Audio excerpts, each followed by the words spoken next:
Okay, next up, we just finished purity. Now we're transitioning to the virtue of piety. So this is chapter 18. Piety is Chasidut. So the Hasidic movement, it's based on that idea of piety. And, it's a study even unto itself. Chasidut is a study even unto itself. The next couple chapters they will take quite a bit of time, so I'm going to break this into a couple different videos. But the first thing we're going to cover here is the virtue of piety, chapter 18. The virtue of piety, Chasidut, requires extensive clarification. Numerous customs and outlooks that are accepted by many people go by the name of piety, when in reality these are merely the outer shells of piety without its comprehensiveness, its coherence, and its effectiveness. This is the result of inadequate analysis and flayed knowledge on the part of these so-called strivers for the attainment of virtues. They have neither exerted themselves nor toiled to comprehend the way of the eternal in a clear and direct way. Rather, they have adopted pseudo-pious customs, following whatever initially makes sense to them without looking deeper into the matter and without applying any critical sense. These people have given piety a bad name among the general populace, and particularly the intelligent among them. Thus, the general populace already think that piety goes hand in hand with empty values or with things that are contrary to reason and intelligence. They believe that this is so, since piety seems to consist entirely on the resuscitation of many supplications, lengthy confessions, exaggerated wailings and prostrations, and strange, deadly mortifications such as ablutions in ice and snow and the like. What they do not realize is that, although some of these practices are necessary for Balei Teshuvah, people who return to the faith, and some are appropriate for the acquisition of abstinence, nonetheless, the virtue of piety is not based on any of these. The best of these customs could at most be an adjunct to piety.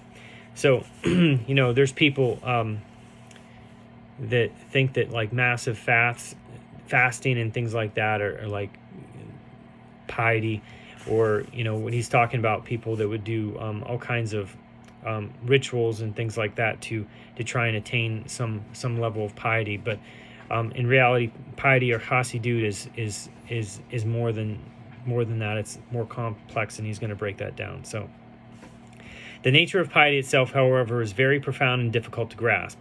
It rests on the foundations of great wisdom and the thorough rectification of one's conduct, and as such it is worthy of pursuit by those who are wise of heart. For it is only given to the wise to truly attain it. Similarly, our sages of blessed memory have said in Pirkei Avot 2:5, an ignorant person will never become pious. And I believe the word there,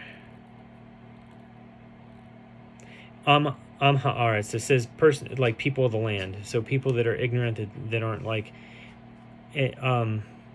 maybe can't afford to study, definitely aren't studying. They're occupied with more worldly things,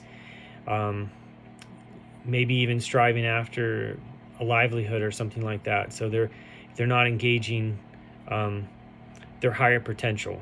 So an ignorant person will never become pious. We will now explain this concept step by step. The root of piety is epitomized in the statement of our sages of blessed memory in Berachot 17a. Praiseworthy is the man whose labor is in the Torah and who pleases his Creator. This is what this means is that the mitzvot that are binding on all of Israel are already known, and the delimitation of their duties is known. Yet he who truly loves the Creator, may his name be blessed, will not consciously try to restrict his observance to mere fulfillment of the well-known duties that obligate the whole of Israel in general.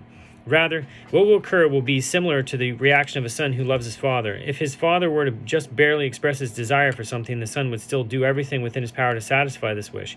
And although his father may have expressed himself only once and in half a sentence, this son would not have had any difficulty in understanding his father's desire, including the unstated parts of it. For through his own reasoning, he understands that this pleases his father, and that he need not wait until his father instructs him more explicitly or repeats his words.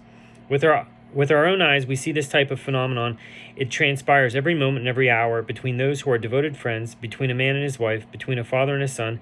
In other words, between any two people whose attachment is truly strong. In these cases, one should not say, I have not been instructed to do more. What I have explicitly been instructed to do is enough. Instead, from the instructions given, he should deduce what is the other person's mind, and he should attempt to please the other party to the best of his understanding. The same holds true for one who loves his Creator with faithful devotion, for he too is one of those who are devoted to another. The mitzvot, those requirements, were openly made known to all, and should be viewed as merely a revelation of his thoughts to serve as an indication of the will and desire of the Blessed One. Therefore, one should not say, I don't have to go beyond what is explicitly prohibited, or if I do what I am required to do, I'm fulfilling my responsibility. Rather, he should say, since it has become clear to me that he, meaning God, has indicated a desire in this direction, this should lead me on to intensify my efforts in this matter and to expand upon them in any way that I would judge to be pleasing to the Blessed One. Such a person may be called one who pleases his Creator. Piety, therefore, involves the comprehensive performance of all mitzvot in whatever ways and conditions that are suitable and feasible. So it's almost like a difference. Like, so the question is, what is the reason for going beyond and doing more than what you're supposed to? Is it because you love the Creator and you're trying to make him happy because you see that that's the direction he wants you to go, so you want to move in that direction more? Or is it because somebody else around you is your source of, like, you're gaining some desire for honor or appreciation, or you like the attention of it, or something along those lines. It might even be a selfish desire that you feel inwardly uplifted, rather than the need to just love the Creator. So as you can see, piety is the same category as abstinence, the difference being only that abstinence applies to the negative commandments while piety applies to the positive ones.